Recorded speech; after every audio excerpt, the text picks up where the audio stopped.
घराचे स्वप्न तुमचे, जबाबदारी आमची। Satelkar builders and developers Kankavli railway station लगत साकारत आहेत समर्थ साई रेसिडेन्सी, 6 मजली इमारत, पोद्दार इंटरनॅशनल स्कूल अगदी हाकेच्या अंतरावर, 1 BHK 2 BHK फ्लॅट उपलब्ध। बिल्डिंग लगतच डेव्हलपमेंट प्लॅन मधील 12 गुंठे राखीव खुले गार्डन क्षेत्र, सागवानी फ्रेमसह मुख्य दरवाजा, 24 तास पाणी, लिफ्ट, ग्रेनाइट किचन ओटा, कन्सिल फिटिंग मॉड्युलर स्विच। संपर्क 9420 73 94 18 आणि 8605 74 10 30। कणकवली उपजिल्हा रुग्णालयामध्ये अनेक समस्या होत्या। अनेक प्रश्नांना वाचा फोडण्याच्या निमित्तानं संबंधित आपले या जिल्ह्याचे CS श्रीपाद पाटील सर, इतर सर्व डॉक्टर्स यांची त्या ठिकाणी मी भेट घेतली आणि ज्या त्रुटी आहेत या उपजिल्हा रुग्णालयातल्या त्या प्रश्नांबाबत त्यांच्याशी चर्चा त्या ठिकाणी केली आणि त्यांनी मला आश्वासित केलं की येत्या 8 दिवसामध्ये आपण हे सगळे प्रश्न जे आहेत त्या ठिकाणी आपण मार्गी लावू। आणि सगळ्यात पहिला जो प्रश्न होता की कायमस्वरूपी स्त्रीरोग तज्ज्ञाची नियुक्ती आपण या उपजिल्हा रुग्णालयामध्ये करावी, अशा प्रकारची मागणी त्यांच्याजवळ त्या ठिकाणी केलेली आहे। त्याचबरोबर जो ICU कक्ष आहे हा कार्यान्वित करण्याच्या संदर्भातल्या सुद्धा सूचना त्यांना दिलेल्या आहेत। मला वाटतं की जवळजवळ 3 बेडचं ICU कक्ष येत्या 8 दिवसात आपण सुरू करतो, अशा प्रकारची भूमिका त्यांनी मांडली।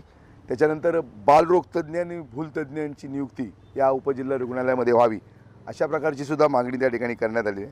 त्याचबरोबर 2D इको सेवा, ज्याच्यामध्ये अलीकडे हृदयविकाराचे प्रमाण वाढलेलं आहे आणि त्यामुळे ही जी काय 2D इको आहे हे करणं प्रत्येक रुग्णाला किंवा आजारी पेशंटला किंवा त्याला हृदयविकाराचा त्रास आहे आणि म्हणून ह्याची जर खाजगीमध्ये जर आपण किंमत केली तर जवळ 3 ते 5 हजार रुपये एवढा खर्च हा प्रत्येकाला त्या ठिकाणी येतो आणि म्हणून ही सेवा या उपजिल्हा रुग्णालयामध्ये चालू व्हावी याच्याबाबतची भूमिका त्या ठिकाणी मांडलेली आहे आणि लवकरच आपण 2D इको सेवा त्या ठिकाणी करू, अशा प्रकारचं आश्वासन त्यांनी त्या ठिकाणी दिलं। त्याचबरोबर कर्मचाऱ्यांची म्हणजे परिचारिका ज्या आहेत किंवा इथले जे कर्मचारी आहेत यांची त्या ठिकाणी कमतरता भासू नये आणि म्हणून जवळजवळ 33 परिचारिका नर्स अशा प्रकारच्या परिचारिका याच्यामध्ये आहेत, अशा प्रकारची त्यांनी या व्यवस्थापनेमध्ये म्हणजे उपजिल्हा रुग्णालयामध्ये।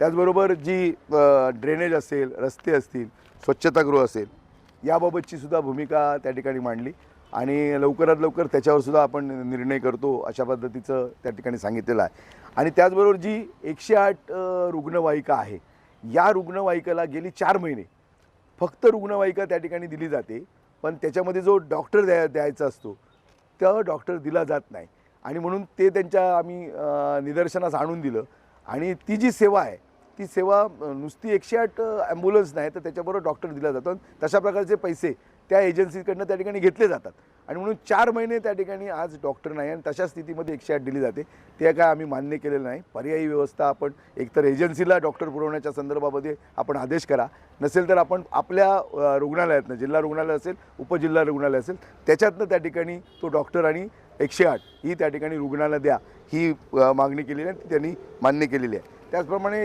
या जो सगळा उपजिल्हा रुग्णालय आहे याच्यामध्ये जी पाणी आहे, लाईट व्यवस्था आहे, ही सुद्धा त्या ठिकाणी तातडीनं चांगल्या पद्धतीची करावी, कारण सर्वसामान्य जो रुग्ण आहे हा ग्रामीण भागातनं येतो, देवगड असेल, वैभववाडी असेल, कणकवली असेल किंवा इतर तालुक्यातल्या भागातनं, आणि त्यामुळे ह्या सगळ्या व्यवस्था झाल्या पाहिजेत। आणि त्याचबरोबर सुरक्षेच्या दृष्टीनं सुद्धा CCTV हा या सगळ्या उपजिल्हा रुग्णालयामध्ये बसवणं गरजेचं आहे, अशा पद्धतीची सुद्धा त्या ठिकाणी मागणी केलेली आहे आणि ती सुद्धा आपण लवकरात लवकर त्या ठिकाणी पूर्ण करू, ही भूमिका त्यांनी सांगितली।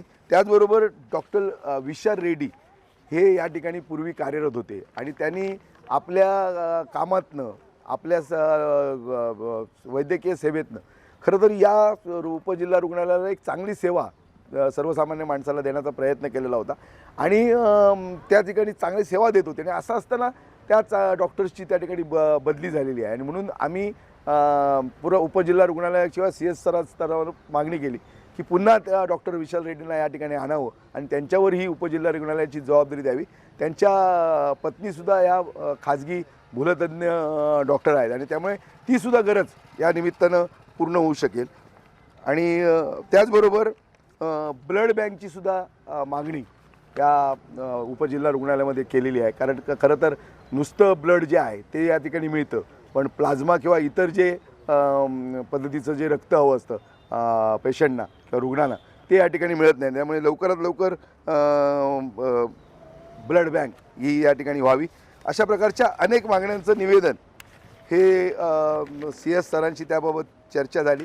खरं तर या महाराष्ट्रामध्ये 1440 हे डॉक्टर या त्या ठिकाणी आता भरती होणार आहेत आणि जवळजवळ या जिल्ह्याला त्यातील कमीत कमी 70 डॉक्टर मिळावे अशा या जिल्ह्यासाठी सिंधूरसाठी अशा प्रकारची मागणी आम्ही लावून धरलेली आहे. आणि मला वाटतं की या राज्याचे आरोग्यमंत्री आदरणीय प्रकाशजी आबिटकर साहेब यांच्याशी सुद्धा याबाबत चर्चा त्या ठिकाणी केलेली आहे आणि त्यांनी जास्तीत जास्त डॉक्टर या 1440च्या भरतीमधनं या सिंधुदुर्ग जिल्ह्याला दिले जातील ही त्या ठिकाणी सांगितलेलं आहे. पण त्याचबरोबर आज एक चांगली गोष्टसुद्धा जिल्ह्यामध्ये होते की CR जी मशीन आहे ही मशीन ज्याच्यावर हाडाचं ऑपरेशन केलं जातं हाडांवरचं याच्यामध्ये ही मशिनरी अद्ययावत मशीन आहे आणि ती हवी होती. उद्या 1 तारीखला या मशिनरीचं उद्घाटनसुद्धा निदान या जिल्ह्यामध्ये होतं आहे आणि त्यामुळे कुठंतरी त्याचा फायदा हा जिल्ह्यातल्या जे अपघातामध्ये ज्याच्यावर हाडावर उपचार करायचे आहेत अशा रुग्णांना त्याचा फायदा होईल. आज कणकवलीमध्ये जर आपण पाहिलं तर 10-10, 15-15 दिवस त्या ठिकाणी अशा रुग्णांना ठिकाणी उपचारासाठी किंवा सर्जरीसाठी थांबावं लागतं. पण ती मशीन आल्याच्या नंतर कुठंतरी दिलासा मिळेल आणि ते प्रमाण कमी होईल. तरीसुद्धा मी इथं सांगितलेलं आहे की इथं डॉक्टर पाकळे, डॉक्टर तायशेटे आणि डॉक्टर रासम अशा पद्धतीचे डॉक्टर या शहरामध्ये आहेत आणि म्हणून त्यांच्याकडे सुद्धा ती जबाबदारी देऊन याबाबतचा योग्य नियोजन आपण करावं. एखाद्या पेशंटला 15-15 दिवस आपल्यावर सर्जरी उपचार करण्यासाठी थांबावं लागता कामा नये. तातडीनं त्याच्यावर उपचार व्हावेत ही त्या ठिकाणी भूमिका आहे. आणि पेशंट असतात यांच्यावर शेवटच्या टप्प्यामध्ये आपण Goa GMC Goa medical college हे रेफर करतो आणि शेवटी तिकडे जाऊन पेशंटावर उपचार होतात. माझं असं म्हणणं आहे की महाराष्ट्रामध्ये किंवा सिंधुदुर्गामध्ये तशा प्रकारचं जसं GMC आहे तसं SMC किंवा महाराष्ट्र MMC म्हणजे महाराष्ट्र मेडिकल कॉलेज किंवा सिंधुदुर्ग मेडिकल कॉलेज लवकरात लवकर त्या ठिकाणी पूर्ण व्हावं आणि तशा पद्धतीचे उपचार सिंधुदुर्गातल्या पेशंटावर सिंधुदुर्गामध्ये व्हावे हा त्या ठिकाणी प्रयत्न होणं गरजेचं आहे. आज जे चालू आहे जे काम म्हणजे मेडिकल कॉलेजचं 3 वर्ष झाली आज इतक्या संत गतीनं त्या ठिकाणी चालू आहे. येणाऱ्या 5 वर्षामध्ये सुद्धा अजून कदाचित या जिल्ह्याचं मेडिकल कॉलेज पूर्ण होईल की नाही अशा पद्धतीचं वाटत नाही. म्हणजे ज्या पद्धतीनं त्याला वेग हवा तो वेगसुद्धा देण्याची गरज आहे आणि लवकरात लवकर या जिल्ह्यामध्ये जसं GMC आहे तसं या जिल्ह्यामध्ये जिल्ह्यातल्या रुग्णांवर या जिल्ह्यामध्ये योग्य ते उपचार व्हावेत आणि लोकांचे त्या ठिकाणी आरोग्य हे वाचलं पाहिजे ही भूमिका आहे. आणि म्हणून 8 दिवसाची मुदत या ठिकाणी दिलेली आहे या सगळ्या प्रश्नांच्या संदर्भामध्ये आणि हे महत्त्वाचे प्रश्न आहेत आरोग्याच्या दृष्टीनं सिंधुदुर्गातल्या जनतेच्या दृष्टीनं आणि त्यावर आवाज उठवण्याचं काम या ठिकाणी केलेलं आहे. आणि मला CS सरांनी श्रीपाद पाटील साहेबांनी याबाबत त्यांच्याशी चर्चा केली आणि त्यांनी सांगितलेलं आहे की येत्या 8 दिवसामध्ये या सगळ्या गोष्टीवर त्या ठिकाणी आपण निर्णय करू. ताज्या अपडेट्स आणि ताज्या बातम्यांसाठी आजच सबस्क्राईब करा आपला Sindhudurg digital news channel. Like करा, शेअर करा, कमेंट करा आणि महत्त्वाचं म्हणजे बेल आयकॉनला क्लिक करायला विसरू नका.